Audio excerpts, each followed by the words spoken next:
warahmatullahi wabarakatuh.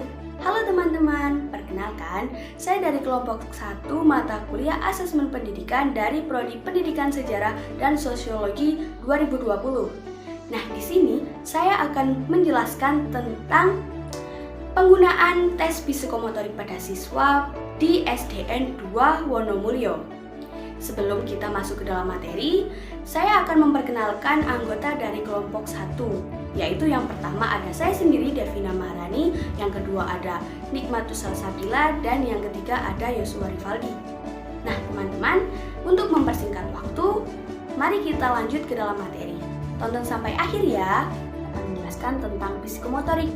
Nah, psikomotorik ini adalah kemampuan yang dimiliki oleh setiap siswa yang diperoleh dari hasil pembelajaran sebagai kemampuan kognitif dan diinternalisasikan dengan kemampuan afektif dan diterapkan secara nyata melalui kemampuan psikomotorik. Penilaian psikomotorik siswa dapat berbentuk tes yang mengamati perilaku siswa secara langsung atau dapat disebut dengan performance assessment yang dilakukan dengan meminta siswa untuk menampilkan dan mempraktikkan secara langsung tentang pemahaman dan pengetahuan yang sesuai dengan konteks pelajaran serta kriteria yang sudah dimiliki oleh siswa. Nah, perkembangan psikomotorik juga bagian dari ranah evaluasi yang harus diketahui oleh guru. Nah, penilaian psikomotorik ini merupakan bentuk pengukuran kemampuan fisik siswa yang meliputi otot, kemampuan bergerak, memanipulasi objek, dan koordinasi otot syaraf. Contoh penilaian ini misalnya pada kemampuan otot kecil, misalnya mengetik, atau otot besar, misalnya melompat. Dan contoh yang termasuk aktivitas motorik seperti pendidikan fisik, menulis tangan, membuat hasil karya kerajinan, dan lain-lain. Selanjutnya yaitu penilaian psikomotorik siswa pada kurikulum 2013. Nah, penilaian psikomotorik implementasinya dapat dilakukan dengan menggunakan observasi atau pengamatan. Nah, observasi ini sebagai alat penilaian banyak digunakan untuk mengukur tingkah laku individu atau proses terjadinya suatu kegiatan yang dapat diamati dalam situasi tertentu atau situasi sebenarnya maupun dalam situasi buatan. Dengan kata lain, observasi dapat mengukur dan menilai hasil dan proses belajar atau psikomotorik. Misalnya tingkah laku peserta didik ketika praktik, ketika diskusi, ketika peserta didik berpartisipasi, dan ketika peserta didik dalam simulasi. Nah teman-teman, untuk mengukur hasil belajar pada ranah psikomotorik, pendidik perlu melakukan dua hal. Yang pertama, mengajukan pertanyaan, dan yang kedua, mengembangkan alat atau instrumen untuk memantau kinerja siswa. Nah, pertanyaan tentang hasil belajar di bidang psikomotor dapat ditanyakan dalam bentuk lembar kerja, lembar tugas, dan tugas atau lembar ulangan. Instrumen pemantauan kinerja siswa dapat berupa lembar observasi atau portofolio yang dapat dikaitkan dengan kompetensi tertentu. Yang pertama ada lembar observasi. Nah, lembar observasi ini adalah lembar yang digunakan untuk mengamati keberadaan suatu objek atau penampakan aspek-aspek penilaian keterampilan yang diamati. Dengan lembar observasi ini dapat berupa daftar cek atau skala evaluasi.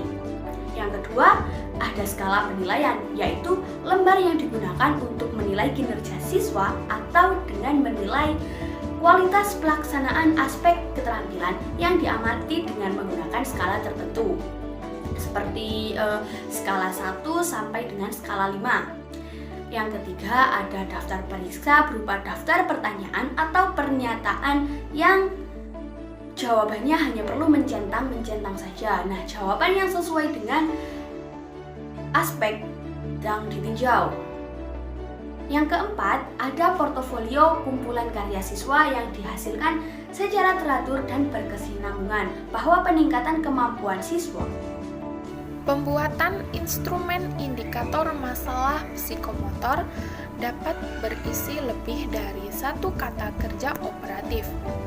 Selanjutnya, untuk menilai hasil belajar siswa pada masalah psikomotor, perlu dibuat lembar observasi, skala penilaian, atau portofolio. Tidak ada perbedaan mendasar antara struktur daftar observasi dan skala penilaian.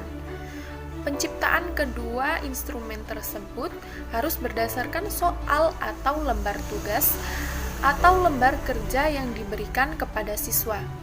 Berdasarkan pertanyaan atau lembar perintah atau lembar tugas, dibuat daftar observasi atau skala penilaian. Secara umum, baik daftar periksa observasi maupun skala penilaian terdiri dari 3 bagian. Ada persiapan, kemudian pelaksanaan, dan hasil. Kemudian penyusunan rencana evaluasi. Sebaiknya guru merancang sistem penilaian secara tertulis yang dilaksanakan selama 1 semester.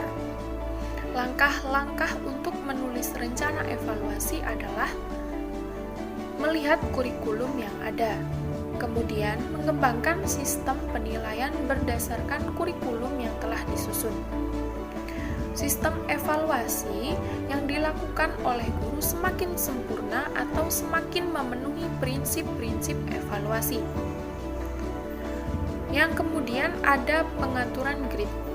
Grid merupakan matriks yang berisi spesifikasi pertanyaan yang akan ditanyakan.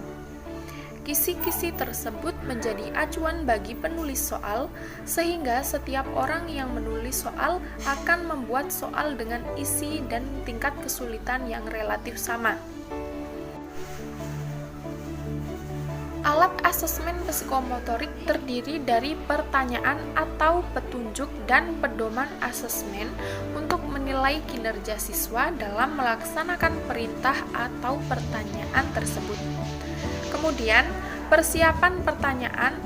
Langkah pertama yang harus dilakukan penulis dalam kaitannya dengan bidang psikomotorik adalah melihat kisi-kisi instrumen yang telah dibuat.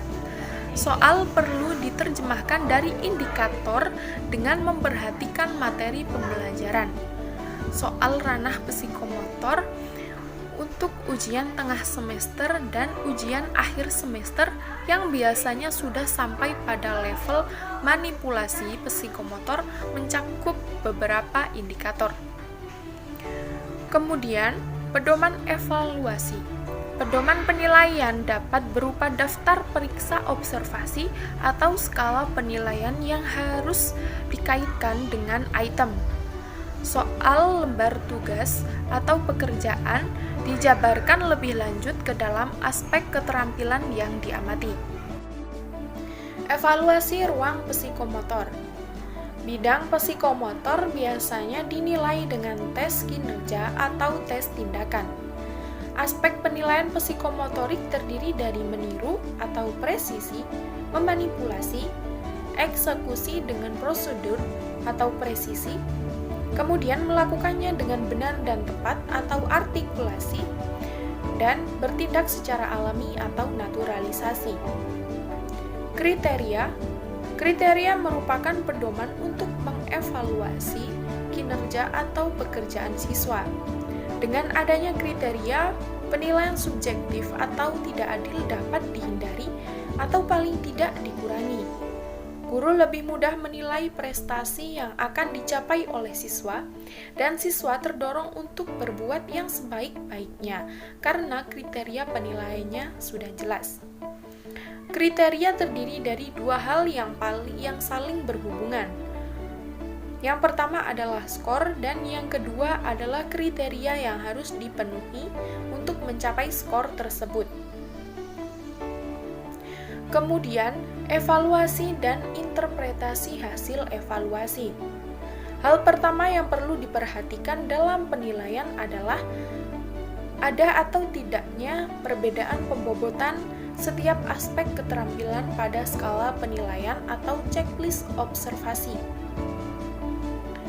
Jika tidak ada perbedaan bobot, penilaian lebih mudah. Skor akhir merupakan skor total dari setiap item penilaian. Selanjutnya, hasil yang diperoleh dibandingkan dengan referensi atau kriteria interpretasi. Karena pembelajaran ini menggunakan pendekatan pembelajaran yang mendalam dan berbasis kompetensi, maka acuan yang digunakan untuk menginterpretasikan hasil penilaian kinerja dan produk kerja. Yang ketiga, ada analisis hasil evaluasi. Penilaian yang dilakukan oleh pendidik memiliki banyak kegunaan, baik bagi peserta didik, satuan pendidikan, maupun pendidik itu sendiri.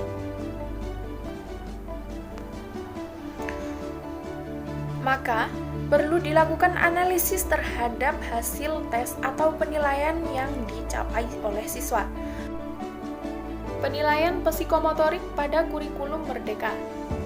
Kurikulum Merdeka merupakan kurikulum pembelajaran intrakurikuler yang beragam, di mana konten akan lebih optimal dalam mengimplementasikannya agar peserta didik mempunyai waktu yang cukup untuk mendalami konsep dan pengetahuan kompetensi. Di dalam kurikulum ini, guru memiliki kekuasaan untuk memilih macam-macam perangkat pengajaran dan perangkat asesmen, sehingga pembelajaran bisa disesuaikan dengan melihat kebutuhan belajar dan minat dari peserta didik. Pada kurikulum ini menguatkan pencapaian profil belajar Pancasila yang dikembangkan berdasarkan tema tertentu yang sudah ditetapkan oleh pemerintah, di mana objek tersebut tidak diarahkan untuk mencapai target capaian pembelajaran tertentu, sehingga tidak terikat pada konten mata pelajaran. Ada beberapa keunggulan kurikulum Merdeka dengan kurikulum sebelumnya. Yang pertama yaitu lebih fokus dan sederhana. Adanya kurikulum ini membuat peserta didik lebih fokus pada materi yang esensial dan pengembangan kompetensi. Selain itu, kurikulum ini lebih mendalam, bermakna, dan tidak terburu-buru. Yang kedua, jauh lebih merdeka. Keunggulan kurikulum selanjutnya yaitu lebih merdeka dalam hal pembelajaran, yang artinya kurikulum ini membebaskan peserta didik untuk memilih mata pelajaran sesuai minat, bakat, dan aspirasinya. Dengan adanya kurikulum ini, baik peserta didik maupun guru bisa mengajar sesuai tahap capaian perkembangannya. Yang ketiga, lebih interaktif. Kurikulum Merdeka juga dinilai lebih relevan dan interaktif. Pembelajaran melalui kegiatan project atau project-based learning memberikan kesempatan lebih luas kepada peserta didik untuk secara aktif mengeksplorasi isu-isu aktual seperti masalah lingkungan, kesehatan, dan lainnya. Implementasi kurikulum Merdeka menurut satuan pendidikan di setiap jenjang sekolah memberikan fasilitas yang dapat menunjang keberhasilan belajar. Pada prinsipnya, kurikulum Merdeka menuntut satuan pendidikan di sekolah memberi fasilitas penuh agar kurikulum Merdeka ini bisa diimplementasikan dengan baik. Pada penilaian psikomotorik ini dilakukan dengan cara observasi atau pengamatan, yang mana dengan cara tersebut guru akan mendapatkan nilai melalui pengamatan secara langsung terhadap tingkah laku perilaku peserta didik, melalui praktek yang dilakukan oleh peserta didik, atau bisa yang juga dilakukan dengan mengamati kebiasaan peserta didik. Penilaian psikomotorik tidak hanya dilakukan pada saat proses KBM saja, namun dapat juga dilakukan ketika di luar KBM, seperti pada saat peserta didik melakukan praktek olahraga dan kegiatan ekstrakurikuler, dan pada saat tersebut guru harus tetap melakukan penilaian, dan proses penilaian akan menjadi sulit apabila guru mempunyai lembar penilaian secara khusus. Guru harus memiliki standar penilaian untuk menilai psikomotorik peserta didik. Pada kurikulum Merdeka, siswa diberikan kebebasan untuk belajar sesuai dengan kapasitas diri mereka masing-masing. Oleh karena itu, format penilaian tidak bisa digunakan untuk seluruh siswa. Penilaian pada kurikulum Merdeka ini lebih detail karena setiap kelas akan diklasifikasikan atau dikelompokkan sesuai dengan kemampuan setiap siswa. Seperti kelompok dengan siswanya yang memiliki kemampuan di atas standar, sedang, dan di bawah standar. Hal ini bertujuan akan dapat menumbuhkan rasa percaya diri pada setiap siswa, di mana diharapkan dengan rasa percaya diri ini yang muncul akan dapat membawa perubahan di setiap peserta didik, baik dari segi kognitif, afektif, dan psikomotorik.